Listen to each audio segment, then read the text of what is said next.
ఒక గ్రామం. అక్కడ ఎవరూ ధనవంతులు కారు. కానీ ఒకరోజు ఏదో అర్థం లేని శబ్దం. ఒక వెండి కడవ. అది ఒంటరిగా ఇంట్లో తిరిగినట్టు. ఆ కడవ లోపల దాగి ఉన్నది అదృష్టమా లేక శాపమా? ఈరోజు మీ జీవితం మార్చే లక్ష్మీ కథ. వినకుండా మిస్ అవ్వకండి. పొలాల మధ్య చిన్న గ్రామం మల్లేపల్లి.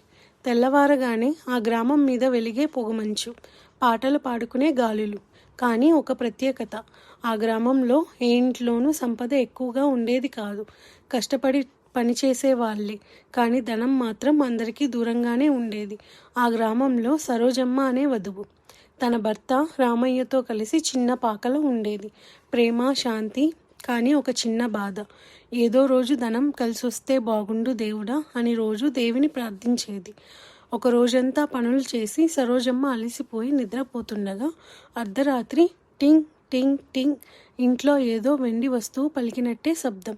సరోజమ్మ లేచి తలుపు తెరిచి చూసింది. ఒక వెండి కడవ నేలపై నెమ్మదిగా అటు ఇటు నడుస్తూ ఉంది. భయము, ఆశ్చర్యము కలిసిపోయాయి. ఆ కడవ చుట్టూ మసక తెల్ల కాంతి. మేఘం లాంటి మాయ. ఇది మానవుల వస్తువా లేక దేవతలదా అన్నట్టు ఉంది. రామయ్య కూడా లేచి వచ్చి చూశాడు. ఇది మన దగ్గరకు ఎందుకు వచ్చింది అని అడిగాడు. అంతలో కడవ నెమ్మదిగా ఆగి తానే తెరుచుకుంది. లోపల అద్భుతమైన వాసన. తులసి, పువ్వులు, తేనె. అదే సమయానికి ఒక సున్నితమైన స్వరం. సరోజమ్మ, నీ మనసు స్వచ్ఛం. అందుకే లక్ష్మీదేవి నీ ద్వారం తెరిచింది అని. సరోజమ్మ నిలబడి కంపుతున్న స్వరంతో, అమ్మా నువ్వేనా అని అడిగింది. కాంతిలోంచి ఒక దివ్య రూపం కనపడింది. అది శ్రీ మహాలక్ష్మి.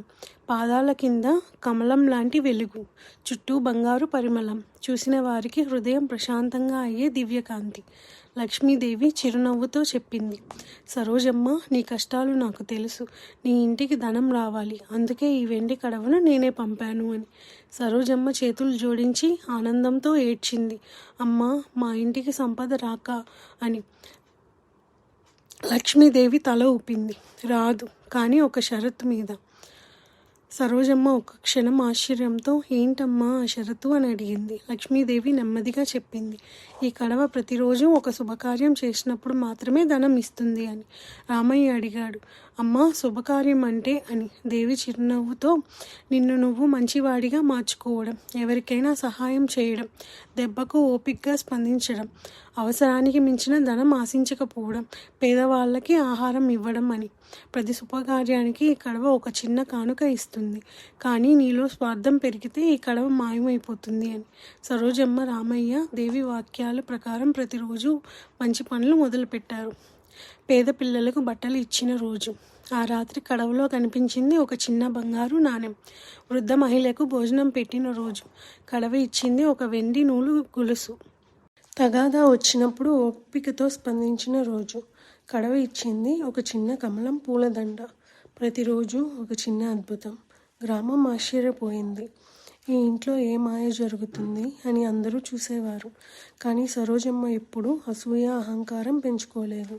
ఆమె ప్రతి కానుకను దేవి ఆనందంగా భావించింది. అయితే కొన్ని చోట్ల ఉన్నట్టే గ్రామంలో కూడా ఒకడు ఉన్నాడు, శేషయ్య. లోపల అసూయగానే జీవించే వ్యక్తి.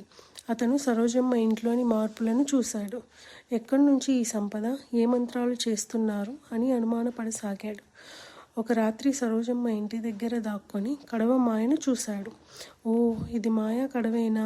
ఇది నాకు దొరికితే నేను గ్రామంలోనే ధనవంతుడిని అవుతా అనుకున్నాడు.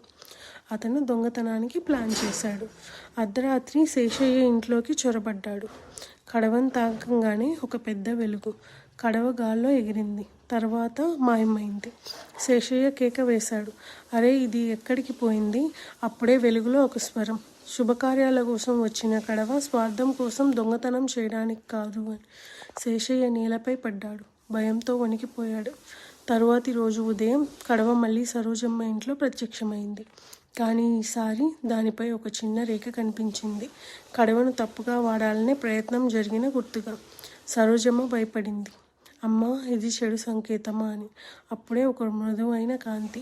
లక్ష్మీదేవి స్వరం, ధైర్యంగా ఉండు సరోజమ్మ, నీ మంచితనం ఉన్నంత వరకు ఈ కడవ నిన్ను కాపాడుతుంది అని.